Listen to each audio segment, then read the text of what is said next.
श्रीमत् परम गंभीर स्याद्वादमोघलाञ्छनम् जीयात्रैलोक्यनाथस्य शासनं जिनिशासनम्।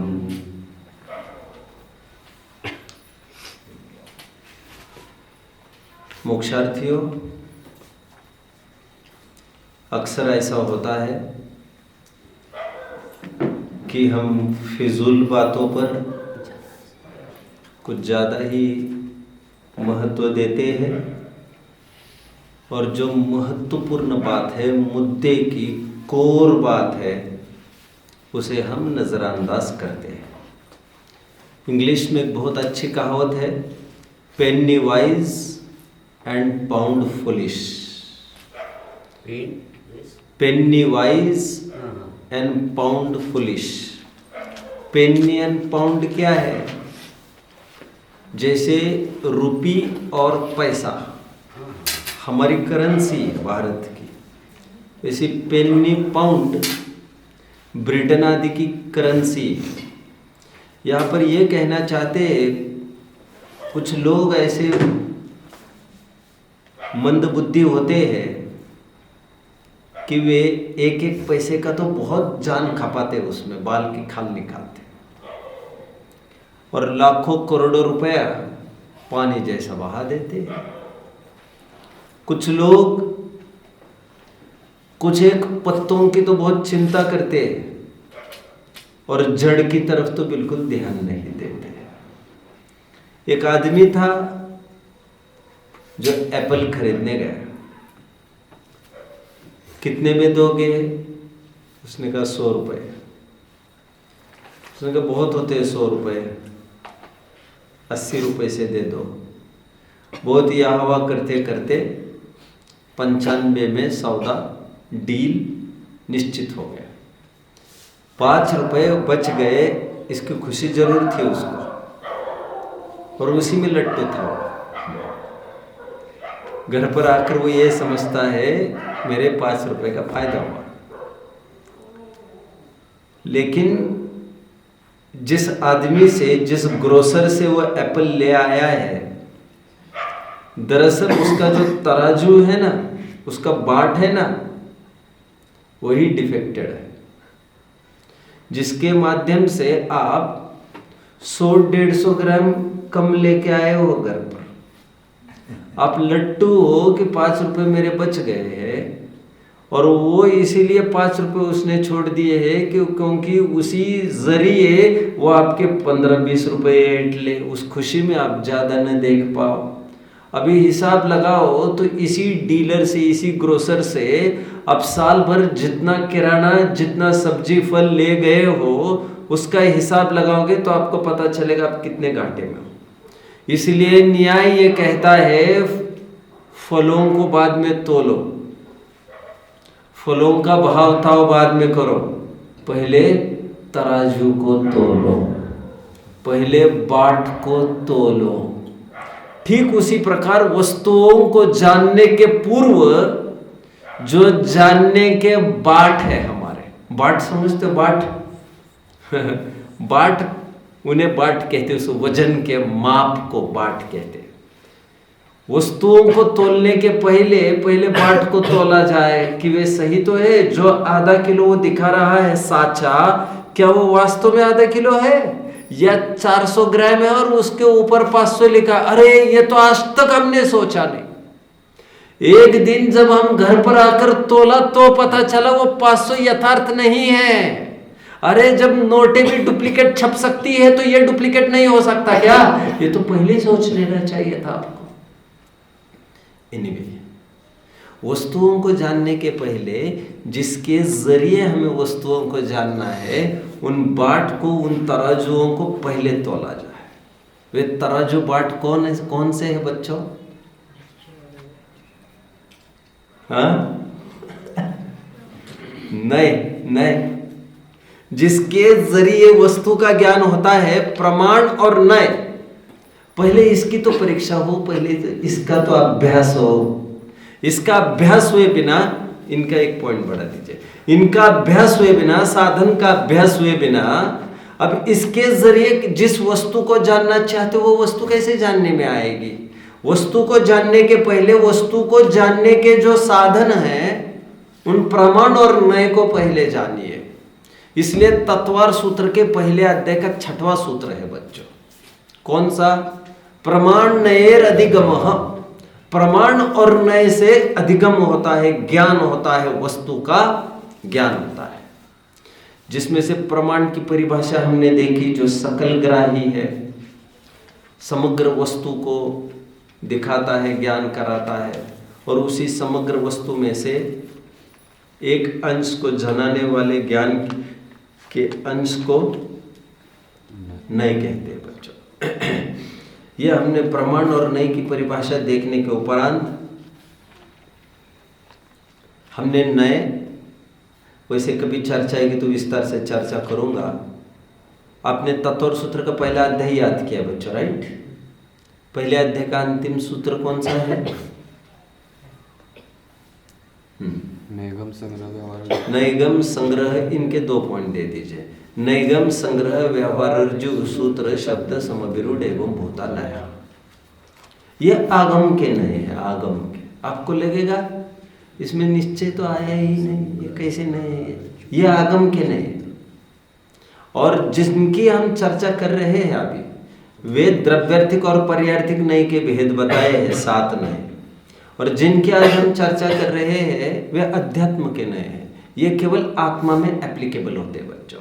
निश्चय और व्यवहार की बात कर रहे थे। गेटिंग टू स्टार्ट विथ, आज थोड़ा फोकस्ड रहिएगा। आज 3 निश्चय और 3 व्यवहार में बताऊंगा आपको, थोड़ा ध्यान देना। कल मैंने 2 निश्चय 2 व्यवहार बताए। कौन से 2 निश्चय और कौन से 2 व्यवहार बताए बच्चों, जरा बता सकेंगे? एक बोलो, राइट, शाबाश। इन्हें 3 पॉइंट्स दे दीजिए, मजा आएगा। एक वस्तु परक और एक मोक्ष मार्ग परक। गेटिंग? वस्तु परक मतलब उसमें हम देख रहे थे जिस वस्तु का जो भाव है उस वस्तु का उसी भाव की तरफ से कथन करना, वो निश्चय नहीं।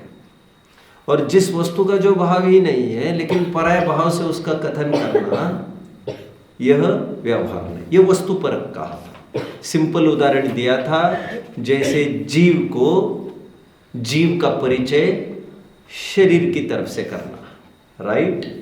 और कई जगह करते, काफी उदाहरण में बाद में दूंगा। एक तो ये हुआ।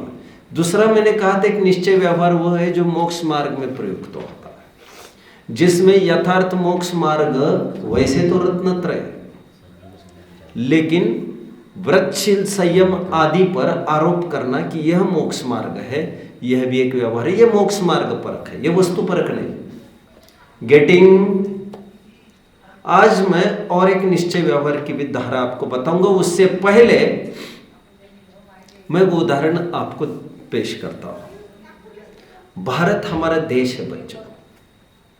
जरूरी है भारत की सुरक्षा के लिए 2 चीजों का ध्यान रखें, अथवा हम ये भी कह सकते हैं भारत का यदि विघटन होता है, भारत को यदि खतरा है तो 2 बातों से, 2 बातों से खतरा है भारत को, और इसीलिए वे 2 प्रकार की सावधानियां बरती जाए जिससे भारत देश की हमारी रक्षा होगी। क्या खतरा है भारत को? भारत को 2 तरफ से खतरे हैं बच्चों। एक तो खतरा, आप में से बताएगा कोई भारत को क्या खतरा है बच्चों? एक तो खतरा है चीन, लगभग बांग्लादेश, पाकिस्तान, अभी तो श्रीलंका, ऊपर अफगान आदि कंट्रीज, और आज के तारीख में जो भी थोड़ा बाहर भी जाइए, अभी अटैक इजराइल और किसका अटैक चल रहा था बीच में, इजराइल और, आप भी भूल रहे हैं। एनीवे, हम देख रहे हैं हमें खतरा पड़ोसियों से, सबसे बड़ा खतरा, जिसके चलते आप लोग जानते होंगे इंडो चाइना एक युद्ध भी हुआ था। भारत पाकिस्तान भी एक बड़ा युद्ध हुआ था, छोटे मोटे तो कितने ही चलते आ रहे, कारगिल आदि आदि आदि, जब चाहे ये समस्या होती रहती है, राइट। भारत का काफी पैसा एम्युनिशंस पर निपटता है, वेपन्स पर निपटता है, मिलिट्री फोर्स पर निपटता है जो बॉर्डर पर तैनात है। और सियाचिन आदि स्थानों पर माइनस में टेम्परेचर है बच्चों, जहां पर हजारों की तादाद में हमारी फौज खड़ी है, जहां पर आम आदमी खड़ा भी नहीं रह सकता, खड़ा भी। और वहां पर हमास, इजराइल।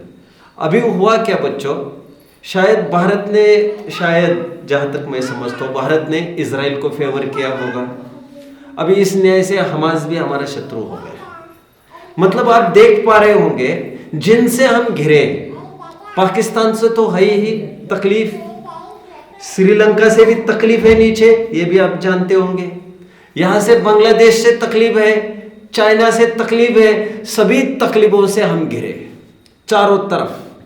यह सबसे बड़ी समस्या हमारे इसकी है, आंखों में तेल डाल के तैनात है हमारे फौजी और रात दिन वहां पर पहरे दे रहे, और ऐसे जगह पर पहरे दे रहे बच्चों, इतना टेम्परेचर वहां पर इतना नीचे रहता है कि लिटरली उनके खड़े खड़े ही वे फ्रीज हो जाते हैं, खड़े खड़े ही गल जाते, खड़े खड़े मर जाते हैं। और कभी कभी पहरा देने के लिए पहाड़ वगैरह पर पहरा देते हैं, डेड बॉडी को नीचे तक लाना मुश्किल पड़ जाती है। ऐसी जगह के तैनात है आज। एनीवे, मुझे इतना सब कहना भी नहीं है। आज भारत को एक समस्या विदेशी आक्रमण से है, हमारे अड़ोस पड़ोसियों से है, नेबरिंग कंट्रीज से है। एक तकलीफ ये है, शत्रु पक्ष जो बाहर बैठा है। दूसरी समस्या क्या है बच्चों हमारे सामने बहुत बड़ी?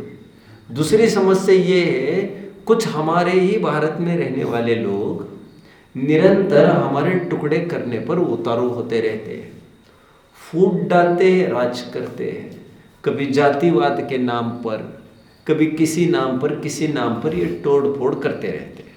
कुछ लोग ये कहते हैं बिहारी लोग महाराष्ट्र में नहीं आएंगे, यूपी वाले भैया यहाँ पर मुंबई में कदम नहीं रखेंगे, कोई कहता है एमपी वाले लोग यहाँ पर नहीं आएंगे। जैसे विदेश में आते जाते समय आपको पासपोर्ट और वीज़ा की ज़रूरत पड़ती है, वैसे ही बाहर के स्टेट वाले आ नहीं सकते हमारे पास। और नागालैंड आदि में तो वास्तव में ऐसी स्थिति है, हमारे भारत का हिस्सा होने पर भी बच्चों वहाँ पर लिटरली ऐसी हालत है, वहाँ पर जाते हैं तो लिटरली वे ऐसा ट्रीट करते जैसे विदेशी लोग आए, मतलब वे एक्सेप्ट नहीं करते हमें। और कश्मीर की हालत भी थोड़ा मुड़ के देखो तो बहुत अच्छी नहीं थी पहले, और भून दिए जाते थे, वहाँ पर जाते समय जान जोखिम में लेके जाना पड़ता था। भारत के आज भी ऐसे कुछ हिस्से हैं, नक्सलवादी आदि ने घेरे, आप यहाँ पर आ नहीं सकते, मुश्किलें खड़ी कर देते हैं। हमें दोनों तरफ से दिक्कत है बच्चों, एक तो नेबरिंग कंट्रीज से बाहर के शत्रु जो बैठे हैं, और एक तो हमारे ही भारतीय जो हमारा ही हिस्सा है, लेकिन आस्तीन के सांप बने। आस्तीन के सांप, आस्तीन समझते हो बच्चों? आस्तीन नहीं समझता। एक होते सांप होते तो उनसे तो अपन पीछे हट जाते। एक होते आस्तीन के सांप। आस्तीन के सांप मतलब वे होते हैं, हमने शर्ट उठाई, हैंगर को टंगी थी और शर्ट पहन लिया हमने, लेकिन आप भूल गए जिस शर्ट को आप पहने हैं उस शर्ट की स्लीव्स में, आस्तीन को कहते हैं स्लीव्स, इंग्लिश में समझ में आता है, उस स्लीव्स में ही सांप है, और ये आस्तीन के सांप है। हम बाहर के सांप से तो बच रहे हैं, इनका क्या करो? ये तो कभी भी डस सकते, ज्यादा संकट तो इनके आस्तीन के सांप से, और हम उनको पाले हैं अच्छे से, कफ्स वगैरह बराबर लगाते हैं, और हम संकट और मोल लेते हैं। अभी समझ में आ रहा है? दोनों तरफ से खतरा है बच्चों, टूट फूट अंदर से ना हो जाए, और बाहर वाले अतिक्रम ना करें, बाहर वाले प्लस ना कर दे यहाँ पर, और अंदर वाले माइनस ना हो जाए यहाँ से। अभी कितने जन समझ रहे हैं वे इन्वेड ना करे। कभी अंग्रेज भी आए थे, आतंक फैला गए। कभी पोर्तुगीज भी आए थे, आतंक फैला गए। कभी ग्रीक भी आए थे, आतंक फैला गए। कभी फ्रेंच भी आए थे, आतंक फैला गए। कभी डच भी आए थे, आतंक फैलाए गए। कभी मुगल भी आए थे, आतंक फैला गए। कभी ब्रिटिशर्स आए थे, वे आतंक फैला गए। कभी यूनानी आए, वे भी आतंक फैला के चले गए। आज तक 2-3 हजार वर्षों में यही तो धंधे होते आ रहे हैं। गौरी क्या न खिलजी क्या, हमें तो कोई नई बात है ही नहीं। क्या रॉबर्ट क्लाइव, और एक तो रॉबर्ट क्लाइव से समस्या है बच्चों। रॉबर्ट क्लाइव ये वही शख्स है बच्चों जिन्होंने 17 जहाजें भर के यहाँ पर टनों यहाँ से सोना ले गए। लेकिन हमें रॉबर्ट क्लाइव से ही समस्या नहीं थी ज़्यादा। भारी समस्या जब ईस्ट इंडिया कंपनी बनी थी तब की बात कर रहा हूँ मैं। आप समझ रहे हो बच्चों, मैं ज़्यादा इतिहास की बातें समझता नहीं हूँ। आप आपकी पुस्तकें पढ़ना और जो पढ़ाए जाते हैं एग्जाम में वही लिख कर लाना, वो नहीं लिखना जो मैं पढ़ाता हूँ। दूसरी समस्या मीर जाफर जैसों से थी हमें। मीर जाफर वो शख्स था जिसने वेस्ट बंगाल का चीफ मिनिस्टर हम तुम्हें बनाएंगे ऐसा अंग्रेजों ने जब कहा तो उसने अंग्रेजों को पनाह दी। और इसी मीर जाफर के सहारे से अंग्रेज यहाँ पर पैर जमा पाए। कितने जन मुझे समझ रहे हो बच्चों? मीर जाफर को और कुछ नहीं मिला तो उसके सामने टुकड़ा फेंका गया था कि हम तुम्हें चीफ मिनिस्टर बनाएंगे वेस्ट बंगाल का, और उसके पीछे वो उनके साथ हो लिए। हमें दोनों जगह से दिक्कत है बच्चों, एक रॉबर्ट क्लाइव जैसे लोगों से और एक मीर जाफर जैसे लोगों से। एक मोहम्मद कौन था गजनवी पृथ्वीराज चौहान के साथ, गौरी मोहम्मद गौरी जैसों से समस्या है हमें। और दूसरी समस्या किससे है? जय सिंह जैसों से। जय सिंह कौन है ये बच्चों?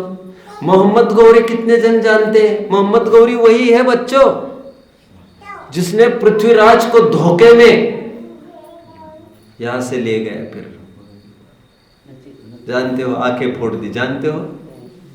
ऐसे हालत में भी अब मैं पौरुष गाथाएं छेड़ो मत यार मुझे। पृथ्वीराज ने कैसे मारा मालूम मोहम्मद गौरी को बच्चों? नहीं जानते आप? अंधा बनाया गया उसे, विदेश में ले गए। 17 बार शहद दे दी थी पृथ्वीराज ने मोहम्मद गौरी को, आप जानते होंगे, जानते हैं बच्चों। और 17 बार उसको माफ करने के बाद फिर 18वें बार अटैक किया उसने। अब की बार वो जीत गए। मैं बाद में बताऊंगा क्या जीत का कारण हुआ, पहले तो मुझे बताने दो। उसे पकड़कर ले गए विदेश, उसकी आंखें फोड़ दी गई। पहले जब आंखें फोड़ दी गई उसको, उसकी दूर बैठा रहा मोहम्मद गौरी।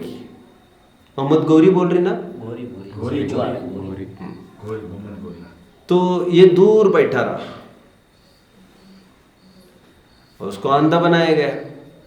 बच्चों पृथ्वीराज चौहान वो शख्सियत थी, मैं इतिहास फिर कभी बताता रहूंगा आपको, जिसने लक्ष्य भेदी विद्या सीखी थी।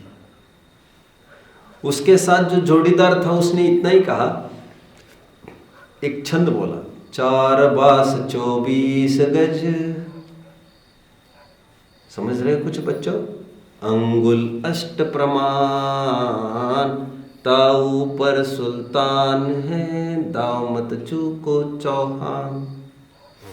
केवल उसको मेजरमेंट में बता दिया कहाँ कहाँ बैठा है वो उसने, और थोड़ा कुछ वो ऐसा बोला जिससे गौरी हंस गया। और वो चाहता था गौरी कुछ बोले, आवाज आए, सीधा बाण उठा और सीधा तीर छोड़ा, सीधा उसके छाती में घुस गया। क्योंकि वो जानता ही नहीं था, वो तो केवल आवाज पर बाण चला सकता है यहां से। खैर मेरे से रहा नहीं गया। हमें तकलीफ मोहम्मद गौरी जैसों से तो है ही बच्चों, लेकिन आखिर मोहम्मद गौरी 17 बार हार कर जीत कैसे गया? जयसिंह के कारण। ये जयसिंह कौन है?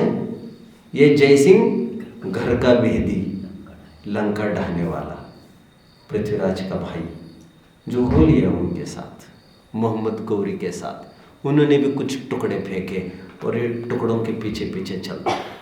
हमें दो जगह से दिक्कत है बच्चों, एक बाहर वालों से और एक घर के भेदियों से, एक आक्रामकों से, एक आतताइयों से, एक आतंकियों से और एक घर के भेदियों से। दो प्रकार की समस्या। कितने जन फॉलो कर रहे हैं? ग्रेट।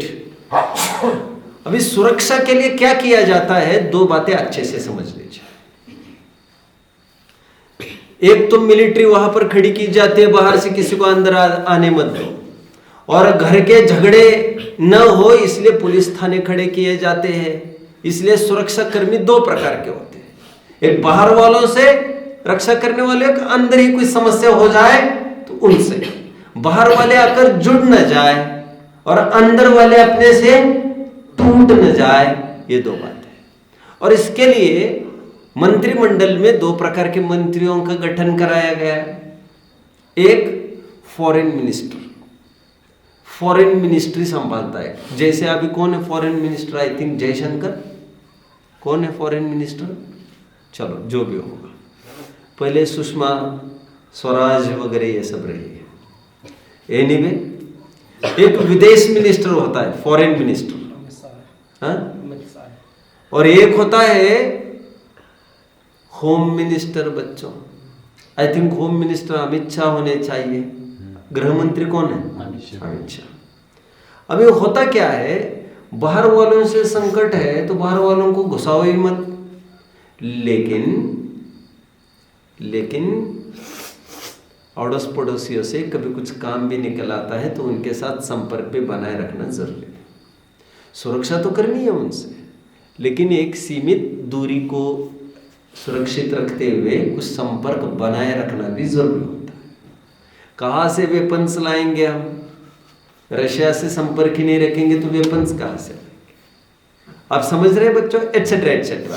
तो कुछ ऐसे धागे दोरे चाहिए जो भारत को विदेशियों के साथ जोड़े रखे। एक जरूरी तत्व होता है, उसे कहते हैं विदेश मंत्री। एक और कुछ ऐसे मंत्री की भी जरूरत है जो भारत में टूट फूट ना होने दे, उसे कहते गृह मंत्री। दोनों मंत्री। कितने जन समझ रहे बच्चों? अभी देखिए, भारत, अभी उदाहरण कंप्लीट बच्चों, सिद्धांत पे आइए। भारत मतलब आत्मा। आत्मा मैंने कई दफे कहा है आपको, भारत। भा मतलब ज्ञान दर्शन की आभा, तेज। ज्ञान दर्शन में रत, ज्ञान दर्शन से युक्त कौन? आत्मा। आत्मा को दो खतरे हैं बच्चों। कौन कौन से खतरे? एक तो परद्रव्य में ये आत्मा घुस न जाए अथवा परद्रव्य आत्मा में घुस न जाए। खतरा मतलब अब मैं मेरे उदाहरण मात्र समझा रहा हूं।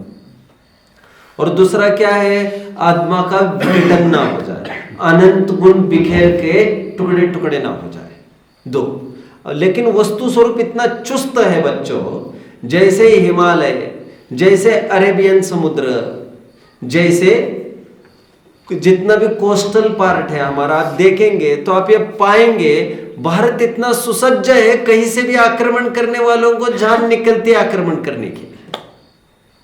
नहीं तो आज तक भारत तो कब का निपट गया होता। लेकिन इतनी जबरदस्त सुरक्षा कवच प्राकृतिक है सब। ठीक उसी प्रकार प्राकृतिक व्यवस्था आत्मा की ऐसी है। आत्मा की क्या? वैसे तो हर द्रव्य की है कि कोई द्रव्य किसी द्रव्य में घुस नहीं सकता, कोई द्रव्य किसी द्रव्य रूप हो नहीं सकता कभी। वज्र की दीवार। गेटिंग बच्चों? एक बात। दूसरी बात, ये अनंत गुण वाला आत्मा है, वे अनंत गुण भी बिखेर बिखेर के कभी ऐसा नहीं हो सकता कि बिखर कर कुछ आत्मा के बाहर चलेगा, ऐसा कभी नहीं होगा। अनंत धर्म व्यापकत्व शक्ति, ऐसा मैं पीछे बोल रहा था आपको। आत्मा अपने में रहने वाले अनंत गुणों के साथ, गुणों में व्याप्त, उन अनंत धर्मों का आपस में नित्य तादात्म्य संबंध, वे इंटैक्ट रहते हैं, उनको अलग नहीं किया जा सकता। प्राकृतिक ये व्यवस्था है। कितने जन समझ रहे बच्चों? यद्यपि उदाहरण को यहां पर लागू करते जाओ बच्चों हर जगह। यद्यपि परद्रव्य जीव रूप नहीं होता, जीव परद्रव्य रूप नहीं होता, ऐसा होने पर भी पर के साथ संबंध स्थापित करने के लिए एक कोई मंत्री होना जरूरी है। जैसे विदेशी मंत्री वहां पर कहा, तो इस मंत्री का नाम है असद्भुत व्यवहार नय। क्या कहा बच्चों?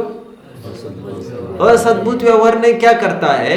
वह संबंध स्थापित करके दिखाता है पर वस्तुओं के साथ। जैसे महावीर भगवान कंचन वर्णी थे, महावीर भगवान सिद्धार्थ के नंदन थे, महावीर भगवान त्रिशला के नंदन थे, महावीर भगवान कुंडलपुर में जन्मे थे, महावीर भगवान 72 साल के थे। ये जितने भी फीचर्स बताए जा रहे हैं, महावीर भगवान की कोई पत्नी नहीं थी, महावीर भगवान की शादी नहीं हुई थी, ये जितने भी फीचर्स बताए जाते, महावीर भगवान की मौसी ये थी, महावीर भगवान के मौसा वे थे, ये जितने भी फीचर्स बताए गए, एक विदेश मंत्री जैसा एक नय है, उसे कहते असद्भुत व्यवहार नय। बच्चों वो क्या करता है? व्यवहार क्यों? क्योंकि दो वस्तु को एक वस्तु का, क्या कहा मैंने? दो वस्तु में एक पने का व्यवहार ही तो हुआ। असद्भुत क्यों कहा? असद्भुत इसीलिए क्योंकि सत्ता से बाहर है। सत्ता से बाहर होने पर भी उनको एक पने का आरोप किया, देयरफॉर असद्भुत व्यवहार। इसलिए महावीर भगवान कंचन वर्णी है, असद्भुत व्यवहार से। महावीर भगवान त्रिशला के नंदन है, असद्भुत व्यवहार से। महावीर का शरीर के साथ संबंध जोड़िए, बीवी बच्चे तो थे नहीं, माँ बाप के साथ जोड़िए, समाज के साथ जोड़िए, बाहर के साथ संबंध जोड़ा पर वस्तु के साथ, तो वो हो गया असद्भुत व्यवहार नय से। कितने जन समझ रहे? असद्भुत क्यों कहा? असद्भुत असत, सत्ता से बाहर, समझ में आता है? सत्ता से मतलब परद्रव्य, सत्ता से बाहर मतलब परद्रव्य के साथ संपर्क करके दिखाया। संपर्क होता नहीं है कभी, एक में होते नहीं है, एक में पने का कथन होता है, कर्ता कर्म होता नहीं है, कर्ता कर्म पने का कथन होता है, और उस कथन को ही व्यवहार नहीं कहते, असद्भुत व्यवहार नहीं। यह एक व्यवहार नहीं। अभी दूसरा व्यवहार नहीं देखिए। अनंत गुण यद्यपि आत्मा के ही है, बट उसे यह ज्ञान है, यह दर्शन है, यह चारित्र है, यह वीर्य है, ऐसे अनंत प्रकार के इनमें भेद करके दिखाना। दो बातें समझ लीजिए। भिन्न वस्तु का अभेद रूप कथन असद्भुत व्यवहार में, भिन्न वस्तुओं का अभेद रूप कथन असद्भुत व्यवहार में। जैसे शरीर और जीव भिन्न वस्तुएं थी बच्चों, सत्ता से बाहर थी, और उनमें एक पने का कथन किया, कर्ता कर्म भोक्ता भोग्य का कथन किया, यह असद्भुत व्यवहार में। एक वस्तु में अथवा भिन्न वस्तु का अभेद रूप कथन करना, सीधा भिन्न वस्तु में अभेद रूप कथन करना असद्भुत व्यवहार में। अब विपरीत, अभेद वस्तु में भेद रूप कथन करना। आत्मा में रहने वाले ज्ञान दर्शन चारित्र वीर्य ये कैसे है? भिन्न भिन्न है क्या? टुकड़े टुकड़े है क्या? नहीं, अभिन्न है ये सब। हम एक ही परिवार है। ऐसा होने पर भी ये ज्ञान है, ये दर्शन है, ऐसे टुकड़े करके दिखाना। अभिन्न वस्तु का भेद रूप कथन करना, इसे कहेंगे सद्भुत व्यवहार नय। कितने जन समझ रहे बच्चों? दो प्रकार के व्यवहार नय मैंने बताए, असद्भुत व्यवहार नय और सद्भुत व्यवहार नय। व्यवहार नय का अर्थ केवल इतना ही नहीं है, शरीर और बीवी बच्चों को एक जोड़ कर कहना, जिसे आप व्यवहार समझते हैं, ये बीवी बच्चे शरीर को एक कहना, यह असद्भुत व्यवहार नय है। लेकिन एक अखंड वस्तु में भेद डाल के कथन करना, ज्ञान वाला दर्शन वाला, इस गुणस्थान वाला, सांसारी है, ये सिद्ध है, ये मुनि है, ये ऐसे भेद करके कथन करना, एक ही वस्तु में गुणापेक्षा भेद करना, पर्यायपेक्षा भेद करना, ये अभिन्न वस्तु में भेद रूप कथन करना सद्भुत व्यवहार नय का विषय होता है। ये दोनों नय वस्तु स्वरूप नय है, वस्तु परक नय है, क्योंकि वस्तु में डीलिंग करते, इसका मोक्ष मार्ग से कोई लेना देना नहीं है। और तीसरा मतलब दो निश्चय हो गए बच्चों अपने, और दो व्यवहार हो गए। कौन से? वस्तु परक दो निश्चय, वस्तु परक दो व्यवहार। वस्तु परक क्या हो गया? ये हो गया पर से भिन्न ये पहला निश्चय है, अपने से अभिन्न ये दूसरा निश्चय है, ये वस्तु परक हो गया। समझ में आता है बच्चों? और तीसरा निश्चय ने कौन सा? रत्नत्रय को मोक्ष मार्ग कहना। ये 3 निश्चय ने आपको लिख लेने चाहिए। विस्तार से चर्चा हम तत्वज्ञान पाठमाला भाग 2 पार्ट 2 में विशेष चर्चा मैं वहाँ पर फिर से करने वाला हूँ। उसके लिए मुझे टाइम लगेगा 2-3 महीने। अभी के लिए इतना ही कहा मैंने। निश्चय ने के 3 काम: पर से भिन्नता दिखाना, अपने से अभिन्नता दिखाना और रत्नत्रय को मोक्ष मार्ग कहना। 3 निश्चय। पहले 2 वस्तु परक, तीसरा मोक्ष मार्ग परक। 3 प्रकार के व्यवहार भी खड़े होंगे। कोई बताएगा मुझे वे 3 प्रकार के व्यवहार कौन से होंगे बच्चों?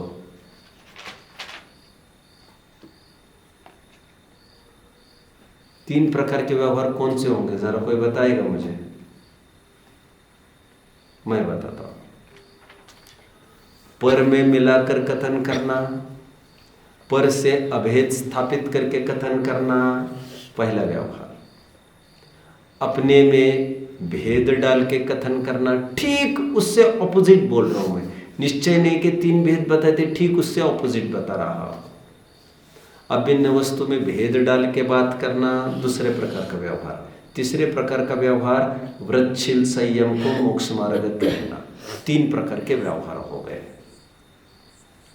कितने जन मुझे फॉलो कर रहे बच्चों? शाबाश शाबाश। पहले 2 वस्तु परक है यहां पर भी, और तीसरा मोक्ष मार्ग परक है, राइट? अब मैं उदाहरण शायद कल करा सकता हूं आपसे, शायद आज थोड़ा कुछ पढ़ के दिखाने का भाव है मेरा। मोक्ष मार्ग प्रकाशक भी साथ में ले लीजिए, समय सार भी ले लीजिए। मैं कुछ आपको महत्वपूर्ण दिखाना चाहता हूँ। ले लिए सब? ले लीजिए।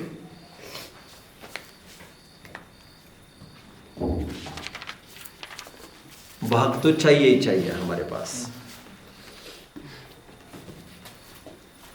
वैसे पहले सबसे पहले मैं भाग की तरफ आऊंगा। कल हमने देखा था बच्चों, किसी प्रवृत्ति विशेष का नाम निश्चय अथवा व्यवहार नहीं। याद आ रहा है आपको?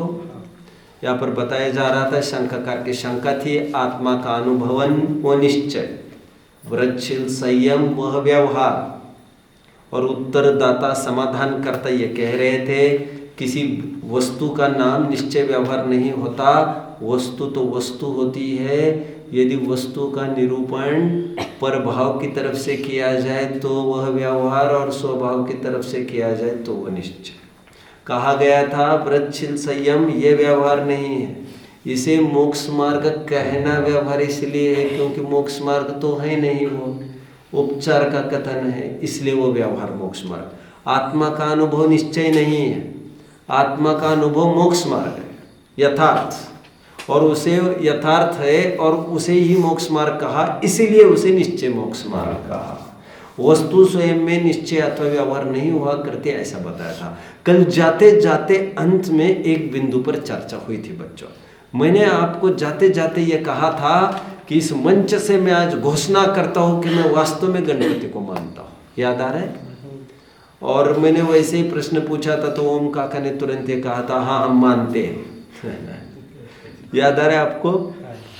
अब गणपति को मानते हैं कि तो कई विवक्षाएं हो सकती है बच्चों। गणपति को मानते हैं, हाँ मानते हैं गणपति को।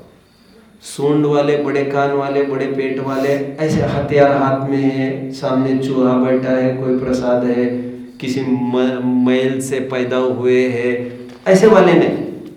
हम गणपति मानते हैं गणाधीश। गण मतलब समूह। मैंने आपको बताया था गणधर को गणपति कहते। हमारे गौतम गणपति थे, गणपति। मैंने आपको काफी चर्चा पहले कर चुका हूं, आज मैं चर्चा नहीं करूंगा आपसे। मैंने आपसे कब चर्चा की है बच्चों? मैंने चर्चा की है भगवान महावीर पाठ में, जब दीपावली की बात चल रही थी। याद आ रहा है? तो मैंने ये कहा था उस दिन 2 दीपावलियां मनाते हैं, और उस दिन लक्ष्मी की भी पूजन करते हैं लोक में और गणपति की भी। तो मैं ये कह रहा था लक्ष्मी मतलब उस दिन निर्वाण लक्ष्मी की प्राप्ति हुई महावीर भगवान को, सॉरी केवल ज्ञान,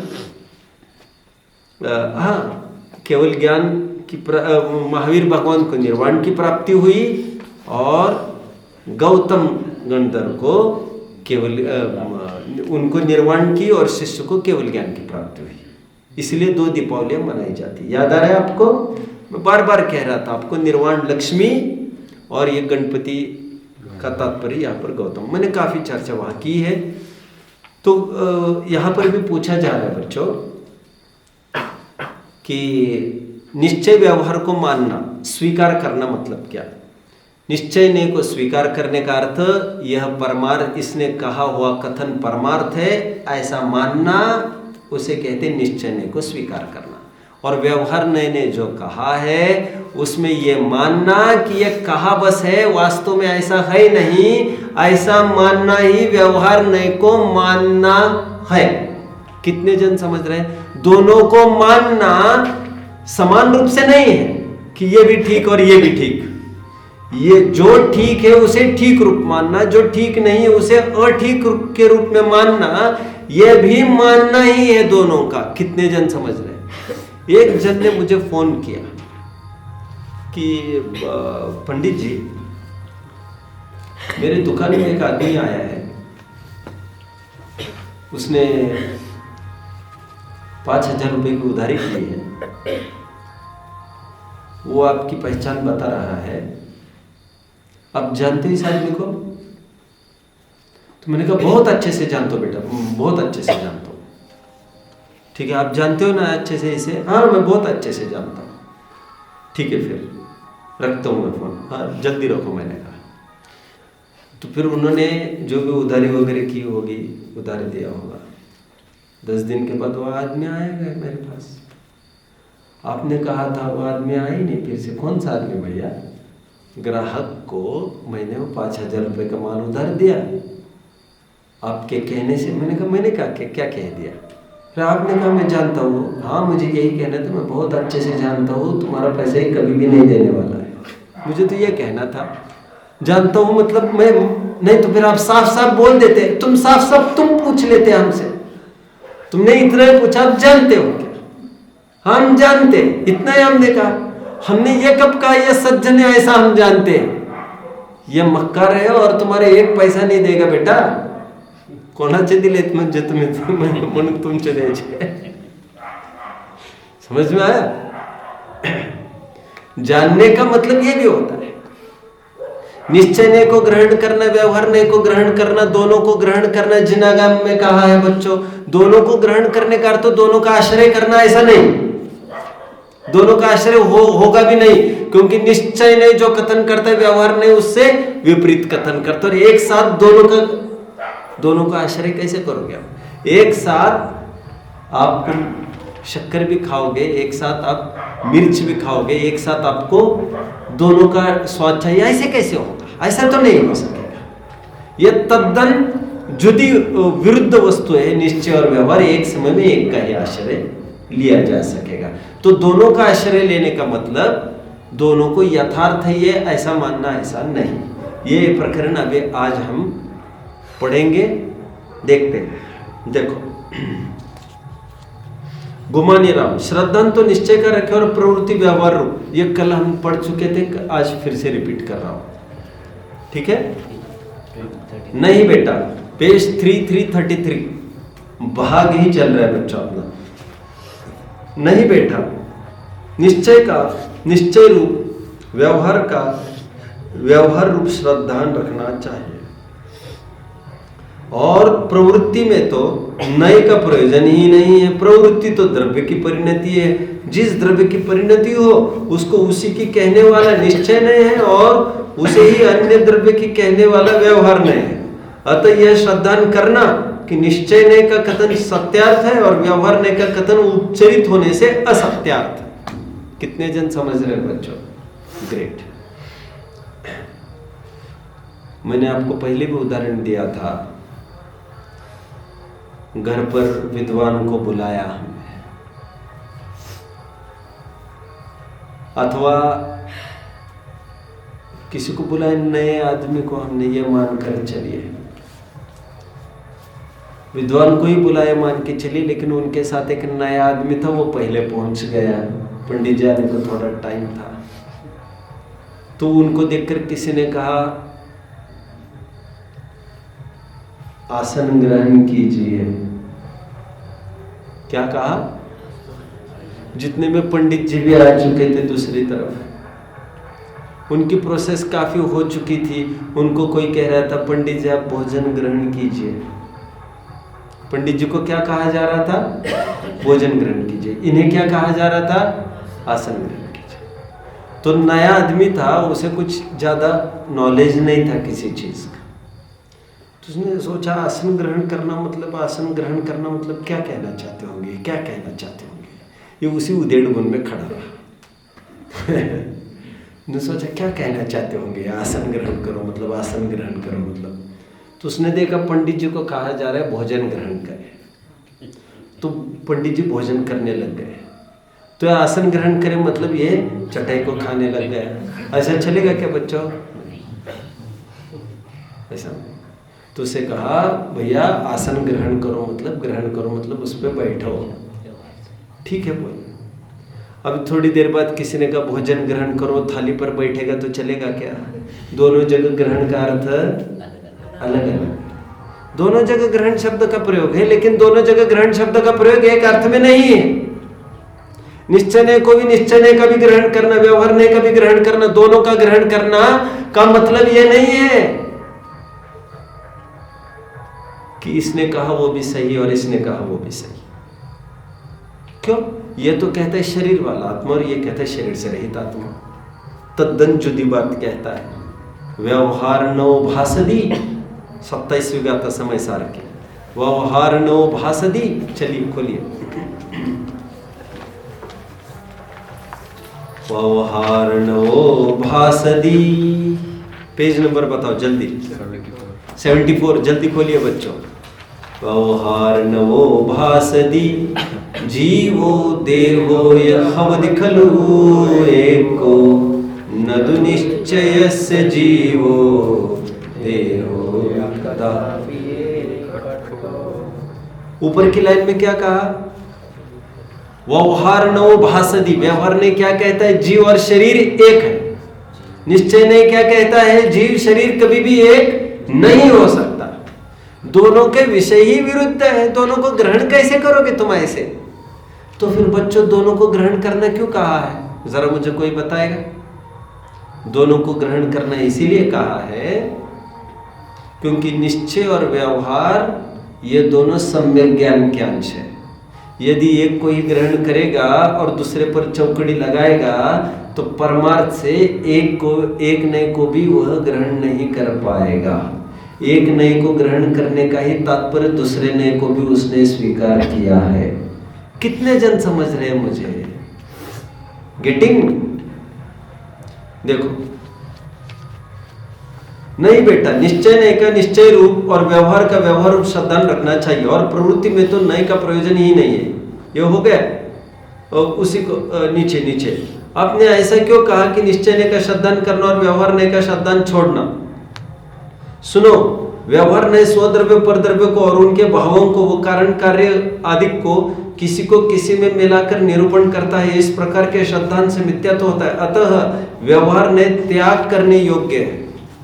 हमने कई गाथाएं देखी थी, आपको याद आ रहा है, जहां पर यह कहा गया था व्यवहार नए निषेध्य है, निषिद्ध है। याद आ रहा है?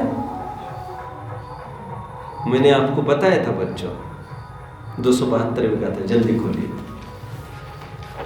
एवं व्यवहार नवो पडिसिद्धो निश्चय नयन निश्चय नया सिदा पुनः मुनिनो 500 क्या लिखा है गाथार? देखिए बच्चों, इस प्रकार व्यवहार नए प्रतिषेध को प्राप्त हो गया निश्चय नए के द्वारा। ऐसा है? क्या लिखा है? निश्चय नहीं के द्वारा निषिद्ध जन निश्चय के है ना। इस प्रकार निश्चय नय के द्वारा व्यवहार नय निषिद्ध हो गया, ऐसा कुछ है? मेरे सामने है नहीं, मैं तो अनुमानित बोल रहा हूं। निषिद्ध हो गया मतलब निषेध हो गया उसका। निषेध इसलिए निश्चय नय यथार्थ का कथन करता है, व्यवहार नय यथार्थ का कथन नहीं करता। इसीलिए व्यवहार नय का निषेध होना तो बनने ही वाला था, निषेध होना ही होना था उसका। तो फिर व्यवहार नय को कहा ही क्यों होगा बच्चों? फिर क्यों कहा होगा? एक प्रश्न खड़ा होता है, क्यों कहा होगा? पहले तो यह स्वीकार, इसकी भी चर्चा बाद में करेंगे। तो फिर व्यवहार को कहा है क्यों? पहले यह तय कर लीजिए, व्यवहार ने असत्यार्थ होने से वो निषिद्ध होता है, और निश्चय ने आश्रय करने योग्य होता है, क्योंकि वह सत्यार्थ वस्तु का निरूपण करता है। गेटिंग? देखिए,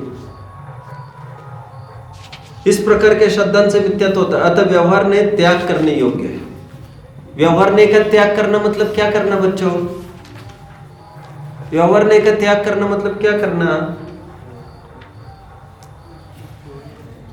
व्यवहार नय की विषयभूत वस्तु सत्यार्थ नहीं है ऐसा मानना, उसे कहते व्यवहार नय का त्याग करना। समझ में आया? निश्चय नय का ग्रहण करना मतलब क्या करना? निश्चय नय की विषयभूत वस्तु यथार्थ है ऐसा स्वीकार करना, उसे कहते निश्चय नय का ग्रहण करना। कितने जन समझ रहे हैं? ठीक है। किसी को किसी में नहीं मिला था निश्चय नय, ऐसे शब्दांत से सम्यक्त होता है तो उसका शब्दांत करना। तो फिर जैन शास्त्रों में दोनों नयों को ग्रहण करना क्यों कहा? दोनों नयों को ग्रहण नहीं करेंगे तो एकांतवाद हो जाएगा, फिर अनेकांतवाद कहाँ रहेगा? और अभी अभी क्या कह रहे थे आचार्य देव? जय जिन्मयम पवज्ज तामा व्यवहार निश्चय मोय एकेन विना छिज्जय तित्थम अन्येन पुनः तच्छम। दोनों को मत छोड़ो कह रहे थे, ये दिक्कत खड़ी होगी, समझ में आती? इसलिए दोनों को ग्रहण करना, लेकिन दोनों को ग्रहण करना मतलब ये दोनों सत्यार्थ है ऐसा नहीं, ऐसा नहीं। गेटिंग? एक घड़ी को रिपेयर करने वाले एक आदमी का बिजनेस था घड़ी का रिपेयर करना। बच्चों, कितने जन ने देखे घड़ी को रिपेयर करने वाले? दुकान में कितने जन गए? कैसे रिपेयर करते जरा मुझे कोई बताएगा? हाँ, गुड गुड। आंख में लेंस डालते, एक देखा होगा आपने, जब एक आंख में लेंस डालते हैं तो दूसरे आंख तो बंदी करते होंगे ना प्रज्वल, कि चालू ही रखते? क्या करते? बंद करते। Good good. किसी ने उसे सलाह दी, तुम्हारा बिजनेस इसी पर है, तुम घड़ियों को रात दिन ठीक करते हो और लाखों करोड़ों कमा रहे हो, तुम इस पर बिजनेस ही टिका है और लगभग तुम्हारी आंख बंदी रहती है, उसके बिना काम ही नहीं चलता। तो एक काम करना, ना रहेगा बांस न बजेगी बांस। उसको क्यों जोर लगाता है तू इतना? उसको फोड़ दे, खत्म ही कर दे। तो वो तो काना हो जाएगा, फिर जब जरूरत पड़ेगी तो उसका भी प्रयोग कर सकेगा ना फिर। समझ रहे आप? यदि एक नए को उड़ाई देंगे तो फिर एकांत हो जाएगा बच्चों, सम्यक ज्ञान नहीं रहेगा। और दोनों नए हैं फिर भी मुख्य गौण दूसरा, ऐसे निरंतर करना पड़ता है। गेटिंग? लेकिन जैसे लोक व्यवहार में चलते समय, अब मैं आपको थोड़ी देर में बताऊंगा, चलो बता ही देता हूं। व्यवहार ने क्यों बताया? फिर क्यों बताया व्यवहार ने? इसीलिए बताया, ताल मजीरा बजाना धर्म है क्या? डोल डपली बजाना धर्म है? ऐसा करना धर्म है भगवान को? बोलो ना, है धर्म है ऐसा करना? उनके सामने मस्तक टेकना धर्म है? नहीं होने पर भी बच्चों, नहीं होने पर भी धर्म क्या है? सम्यक दर्शन ज्ञान चरित्र। ऐसा होने पर भी मैं एक दिन मंदिर में गया तो कोई आदमी पूरा साष्टांग दंडवत लेटा था। मैंने उन्हें समझाया, हमारे यहाँ साष्टांग दंडवत नहीं होता जी। ये किस आधार पर बोला हमने? इस आधार पर बोला क्योंकि हमारा व्यवहार भी समीचीन है, व्यवहार भी व्यवहार के तरीके से होना चाहिए। व्यवहार को यदि नहीं कहा जाता बच्चों, तो ये कैसे पता चलता ऐसा करना और ऐसा नहीं करना? भाई यहाँ बैठते हैं, बहनें वहां बैठती हैं। निश्चय ने क्या कहा, कोई भाई नहीं कोई बहन नहीं।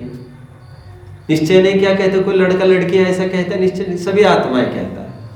आत्माएं हैं कहने पर भी बहनों को वहां बिठाता है, भाइयों को यहाँ बिठाता है। व्यवहारिक नॉलेज है कि नहीं, समझ रहे बच्चों? अभी अभी बच्चों एक ग्रंथ पढ़ रहा था मैं, श्रोतावतार। कौन सा? इंद्र नंदी भट्टारक ने लिखा है। उन्होंने षटखंडागम की भी टीका की है बच्चों। उनको किसी ने कहा आप कषाय पाहुड़ की भी टीका कर लीजिए, तो उन्होंने क्या लिखा है मालूम? द्रव्य शुद्धि न पलने के कारण मैं कषाय पाउडर की टीका अब नहीं कर सकता। बुद्धि बहुत है मेरे, उम्र भी होगी शायद, लेकिन अभी मेरे में शिथिलता इतनी आ गई है कि अभी द्रव्य शुद्धि नहीं पलती। द्रव्य शुद्धि मतलब क्या नहीं पलता होगा उनसे, जरा बताओगे बच्चों आप में से कोई मुझे? द्रव्य शुद्धि नहीं पलती होगी मतलब क्या होता होगा? हाँ, कुछ बताओगे बच्चों? द्रव्य शुद्धि किसे कहते हैं? द्रव्य शुद्धि मतलब जैसे दीर्घ शंका लघु शंका को जाते हैं, और पहले जमाने में तो धोती दुपट्टा पहनकर ही ग्रंथ लिखे जाते थे, सब किया जाता था। गेटिंग? आपको लघु शंका भी जाना है, पूरे धोती दुपट्टे पहले उतारो, लघु शंका जाओ, फिर पैर दो घुटने के नीचे, फिर बाहर निकलो, फिर धोती दुपट्टा चढ़ाओ, फिर चलो। समझ रहे हैं? एक भी छीट आ न जाए, द्रव्य शुद्धता। समझ में आ रहा है? ऐसा होता था बच्चों को, पूरे धोती दुपट्टे में बाल वाल सब बांध दिए जाते थे पहले, और तब ट्रांसपोर्टेशन का जमाना नहीं था, और तब भी यदि जिनवानी भी यहाँ से वहाँ जानी होती थी कहीं, तो एकदम पहले ज़माने में जाऊँ तो वहाँ पर भी सिर पर रखकर आदमी बैलगाड़ी में बैठता था, तब जाकर वो जाती थी यहाँ से। कहीं भी वो दबा कर धर दे, ऐसा नहीं होता था। द्रव्य शुद्धता मैं क्यों कह रहा हूँ इतना सारा बच्चों? व्यवहार जब सत्यार्थ कथन करता ही नहीं तो उसका निरूपण क्यों किया? क्योंकि उसका भी कुछ न कुछ प्रयोजन है। क्या है उसका प्रयोजन? गेटिंग? बंध होता है कि जीव को निश्चय से बच्चों? निश्चय से जीव को बंध होता है क्या? न बंध होता है न निर्वाण होता है परमार्थ से। जीव तो अनादि निधन है, उसका क्या बंधन होना, क्या मुक्त होना? फिर भी व्यवहार से तीर्थंकर प्रकृति का बंध कहेंगे कि नहीं? सम्यक दृष्टियों को, सम्यक योग की महिमा आएगी कैसे उसके बिना? तो व्यवहार का भी निरूपण किया जाता है कुछ प्रयोजन को लेकर। गेटिंग? म्लेच्छ को म्लेच्छ की भाषा में समझाया जाता है, ठीक उसी प्रकार व्यवहार प्रधान लोगों को व्यवहार की तरफ से समझाया जाता है। जहन विसक्कमणज्जो अनज्ज भाषम वीणा दुगाए तह व्यवहारेण वीणा परमत्वोदेशन मसक्का। चलिए देखिए, यदि व्यवहार कोई है कहोगे तो लोग वृक्षिल संयम आदि को छोड़ देंगे। मिल रहा है बच्चों? हाँ, किसने प्रश्न पूछा? चलिए अभी अपना टाइम, मुझे आज ये इसे मैं कल ही पूरा करूंगा। मोक्ष मार्ग प्रकाशक आज उठाए, मैं पहले उसको ले लूँ। जैसे चरणान योग के ग्रंथ पढ़ते हो बच्चों, ये टोटली व्यवहार प्रधान होते हैं। ऐसी क्रिया करना, उठाते समय रखते समय जीव जंतु देखना, परिमार्जन करना, यह सब व्यवहार है। प्रथमान योग टोटली व्यवहार का कथन करता है। भरत चक्रवर्ती की पूरी फैमिली को गिनाता है। कितने पुत्र थे भरत के? आदिनाथ के कितने पुत्र थे? आदिनाथ के कितने पुत्र थे बच्चों? 4। कितने थे आदिनाथ के पुत्र? हाँ, कितने? 1 2 3 4 5 7 8। कितने थे? ये 4, वे 4, वे 8, कितने हो गए? अरे क्या लगा, कितने बच्चों बोलो जल्दी। भरत आदि 100 पुत्र। आदिनाथ के 101 पुत्र और 2 पुत्रियां थी। भरत आदि 100 पुत्र नंदा से हुए थे और बाहुबली सुनंदा से हुए थे। समझ रहे हैं? आपका उत्तर गलत। अभी गलत और सही उत्तर का पैमाना क्या होता है? व्यवहार को मानोगे तभी तो पैमाना होगा, इतने और इतने नहीं है। जब पुत्र ही नहीं है कोई किसी का, तो 100 और 110 में झगड़ा कहाँ होगा? फिर होगा ही नहीं। महावीर की शादी हुई और नहीं हुई में झगड़ा क्यों होगा फिर? समझ में आता है बच्चों? चलिए देखो, पेज नंबर 300 खोलिए इसका, मैं 300 पढ़ के दिखाना चाहता हूं। तथा जिस अर्थ का जहां वर्णन है, मिला प्रथमान योग में, चरणान योग में और यहां तक कि कर्णान योग में व्यवहार प्रधान कथन होता है। द्रव्यान योग में भी मोस्टली तो व्यवहार प्रधान कथन चलता है। उसका आध्यात्मिक पार्ट में निश्चय प्रधान कथन भी चलता है। देखिए, तथा जिस अर्थ में जिस अर्थ का जहां वर्णन है वह उसी की मुख्यता है। दूसरे अर्थ की वह मुख्यता करे तो दोनों उपदेश दृढ़ नहीं हो। कितने जन समझ रहे? कुछ समझो बच्चों। जो एक सूत्र कल कह रहा था ना मैं, अर्पित अनर्पित सिद्धे, पहले पीरियड में जो आकर्षंती और श्लतियंती की बात कर रहा था ना, नए मुख्य और गौण, मुख्य और गौण। टोडरमल जी यहाँ कह रहे हैं यदि एक पक्ष को मुख्य किया जाए उस समय में दूसरे पक्ष की बात नहीं चलाई जाती, नहीं तो फिर उसकी गंभीरता ही खत्म होगी। जैसे आप थे दशलक्षण पर्व के टाइम में, यहाँ पर सुबह चरणान योग का विषय चला था, क्या खाना क्या नहीं खाना। अब उसी के बीच में रोजाना एक आदमी उठकर ये आकर कहे ये झूठी बात है, ये सब कोई कुछ खाता है न पीता है। वही बात कहता रहे, कोई खाता नहीं कोई पीता नहीं, चलेगा ऐसा? जहां पर जैसे व्यवहार प्रधान कथन चल रहा है उसके बीच में निश्चय का कथन नहीं लाना चाहिए। यदि ऐसा कर जाए तो क्या दिक्कत होगी? तो फिर दृढ़ता से कोई भी कथन नहीं रखा जा सकेगा। हमें दृढ़ता से अभक्ष भक्षण का निषेध करना था, वो कर नहीं पाएंगे फिर हम। आप समझ रहे हैं? और निश्चय नहीं के कथन में आत्मा की चर्चा चल रही, आत्मा खाता है न पीता है, और उसमें मैं 22 अभक्षों को लेकर बैठ जाऊं, रोजाना एक एक अभक्ष को बताता रहूं, ऐसे कैसे चलेगा? ये अप्रासंगिक हो जाएगा। समझ में आता है? समझ रहे ना?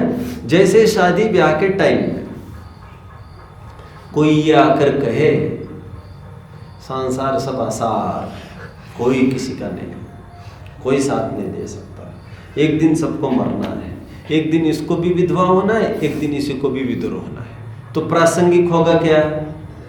उसकी पिटाई होगी कि नहीं वहां पर? और कोई किसी के अंत्येष्टि कर्म पर जा रहा हो, दाह संस्कार पर जा रहा हो, तो वहां पर वैसी चर्चा होगी, वैसी ड्रेसिंग होगी, सब प्रासंगिक होता है कि नहीं हर जगह बच्चों? यदि वहां पर जाकर अब शोर शराबा करोगे, हंसी मजाक करोगे अंत्येष्टि कर्म पर, किसी के मरे पर, तो चलेगा क्या? और यहाँ पर एकदम चुप चुप विरक्त जैसे रहोगे शादी ब्याह में, तो चलेगा क्या? समझ रहे हैं? यहाँ पर वो बातें नहीं चलेगी और वहां पर ये बातें काम नहीं आएगी ज्यादा। गेटिंग? देखिए उसी प्रकार कह रहे जहां पर एक विवक्षा का कथन चल रहा है वहां पर दूसरी विवक्षा का कथन नहीं लाना चाहिए। तथा जिस अर्थ का जहां वर्णन है वहां उसी की मुख्यता है, दूसरे अर्थ की वही मुख्यता करे तो दोनों उपदेश दृढ़ नहीं होंगे। इसलिए उपदेश में एक अर्थ को दृढ़ करे, परंतु सर्व जिनमत का चिन्ह स्याद्वाद है और स्यात् पद का अर्थ कथनचित है।